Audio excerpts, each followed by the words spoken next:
25 വർഷത്തെ പ്രാർത്ഥനയ്ക്കും ഏകാന്ത താപസ ജീവിതത്തിനും ശേഷം ലെബനീസ് മാരണേറ്റ് സന്യാസ സമൂഹത്തിലെ കൊളംബിയൻ സന്യാസി ഫാദർ ഡാരിയോ എസ്കോബാർ നിത്യതയിലേക്ക് യാത്രയായി. ലെബനീസ് മാരണേറ്റ് സന്യാസ സമൂഹത്തിലെ അംഗമായിരുന്നു അദ്ദേഹം. ലെബനനിലെ ഖദീസ ഹോളി വാലിയിൽ താപസ ജീവിതം നയിക്കുകയായിരുന്നു. കൊളംബിയയിലെ മെഡലിൻ നഗരത്തിലെ ഒരു സമ്പന്ന കുടുംബത്തിലാണ് അദ്ദേഹം ജനിച്ചത്. അമേരിക്കയിലെ ഫ്ലോറിഡയിൽ സൈക്കോളജിസ്റ്റായി മണിക്കൂറിന് $2000 വരുമാനമുള്ള മികച്ച ജോലി ചെയ്തിരുന്ന അദ്ദേഹം ദേവവിളിയെ തുടർന്ന് അതെല്ലാം ഉപേക്ഷിക്കുകയായിരുന്നു. US-ൽ വെച്ച് ഒരു ലെബനീസ് വൈദികനെ പരിചയപ്പെട്ടതോടെയാണ് ലെബനനിലെ സന്യാസ ജീവിതത്തെക്കുറിച്ച് അദ്ദേഹം അറിയുന്നത്. തുടർന്ന് 1990-കളിൽ അദ്ദേഹം ലെബനനിലെത്തുകയും ലെബനീസ് മാരണേറ്റ് സന്യാസ സമൂഹത്തിൽ ചേരുകയും ചെയ്തു.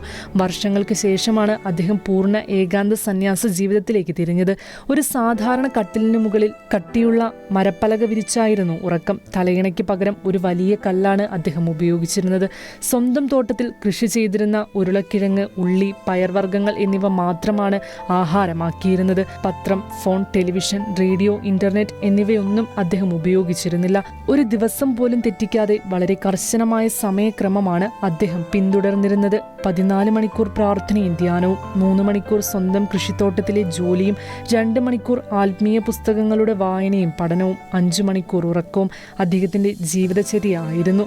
അദ്ദേഹത്തിന്റെ മുറിയിൽ ഒരു മനുഷ്യ തലയോട്ടി സൂക്ഷിച്ചിട്ടുണ്ടായിരുന്നു. മരണത്തെക്കുറിച്ച് എപ്പോഴും ഓർക്കാനും അതിനായി സ്വയം ഒരുങ്ങുവാനുമാണ് അതവിടെ വെച്ചിരിക്കുന്നതെന്നാണ് അദ്ദേഹം പറഞ്ഞിട്ടുള്ളത്. പണം എന്നെ ഒരിക്കലും സന്തോഷിപ്പിച്ചിട്ടില്ല, അതെനിക്ക് തലവേദനകൾ മാത്രമാണ് തന്നത്. എന്നാൽ ഈ പൂർണ്ണ ദാരിദ്ര്യത്തിൽ ഞാൻ അതീവ സന്തുഷ്ടനാണ്. ഈ സമാധാനം ലോകത്തിലെ ഒരു വലിയ നിധിക്കും പകരം വെക്കാനാവില്ല എന്നായിരുന്നു തന്റെ ജീവിതത്തെക്കുറിച്ച് അദ്ദേഹം ഒരിക്കൽ പറഞ്ഞത്.